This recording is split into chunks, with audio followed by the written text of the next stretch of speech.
मी लोकांका झेडपीची तिकीट मागायचं ना, आता झेडपीचे तिकीट मीच वाटणार आहे, कारण नेता झालो मी पुणे जिल्ह्याचा नाही राज्याचा नेता झालो मी.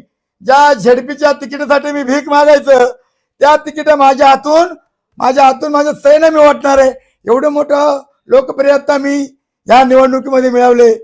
आमदार साहेब, आज तुमच्याकडून आम्हाला इथं देणगी पाहिजे, बरोबर आहे का? आमदार साहेबांनी घोषणा केली पाहिजे,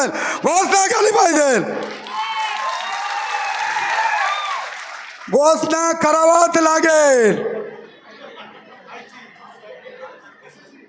आमदार की नाही, खासदार की नाही, टिंब अजिबात नाही. आम्हाला थांबायला वेळ नाही.